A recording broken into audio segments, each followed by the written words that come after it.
পশ্চিম মেদিনীপুর চাকরিচোর ও হিন্দু হত্যাকারী মুখ্যমন্ত্রীর পদত্যাগের দাবিতে সোমবার পশ্চিম মেদিনীপুর জেলা শাসকের দপ্তরে স্মারকলিপি প্রদান করল বিজেপি। মেদিনীপুর সাংগঠনিক জেলা কার্যালয় থেকে মিছিল করে জেলা শাসকের দপ্তরে যান বিজেপি কর্মী সমর্থকরা।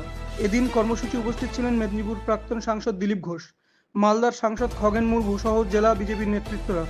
পশ্চিমবঙ্গে যেভাবে চাকরি চুরি হয়েছে, যারা করেছেন, মন্ত্রিত্ব থেকে শুরু করে মুখ্যমন্ত্রী সহ প্রত্যেকের পদত্যাগ দাবি করেন বিজেপি নেতৃত্ব।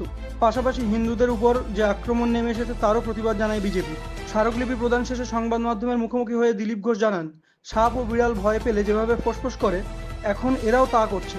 দুর্নীতির পাশে বর্তমান রাজ্য সরকার ডুবে গেছে, তাই জগন্নাথ মন্দির নিয়ে এত মাতামাতি করছে। পয়লা বৈশাখের আগে মেদিনীপুরেও দাঙ্গা লাগানোর চেষ্টা করেছিল, কিন্তু মেদিনীপুরের মানুষ তা প্রতিরোধ করেছে। দীঘায় জগন্নাথ মন্দির উদ্বোধনের প্রসঙ্গে দিলীপ ঘোষ বলেন, বাংলায় যা কিছু হয় সবই ভোট কেন্দ্র করে।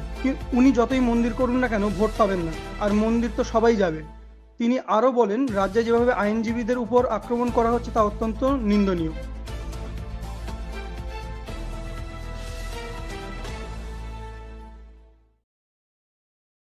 মারা গেল না, কেবল রাজনীতি ক্ষমতার জন্য এরা করেছে।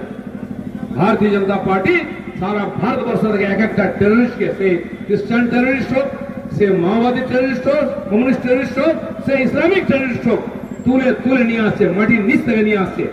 বাকি যেখানে এখনো তাদের বিষ বৃক্ষ আছে, নরেন্দ্র মোদী তাকে উপরে ফেলবে। সারা দুনিয়া নরেন্দ্র মোদীকে ফ্রি হ্যান্ড দিয়েছে, আপনি লড়ুন, আমরা আছি। তাই বিশ্বের মধ্যে যে টেরোরিজম ধ্বংস হচ্ছে, শেষ হয়ে যাচ্ছে, তাকে নেতৃত্ব দিচ্ছে ভারত এবং নরেন্দ্র মোদী। তাই মোদীর উপরে যেমন ভারতের লোকেদের বিশ্বাস আছে, বিশ্বের সমস্ত শান্তিপ্রিয় মানুষের বিশ্বাস আছে। আর দেশ, এই ভারতবর্ষ গান্ধীর দেশ, গৌতম বুদ্ধের দেশ, শান্তির দেশ। এখানে আমরা হরিনাম কীর্তন করি। এই চৈতন্য মহাপ্রভুর বাংলা, এখানে সকালে উঠে হরি কীর্তন, হরে কৃষ্ণ হরে রাম আমরা শুনি, শান্তির পান। সেখানে আজকে বন্ধু, সেখানে আল্লাহ আকবর, সেখানে আগুন, সেখানে গুলি, এটা এখানকার মানুষ বরদাস্ত করবে না।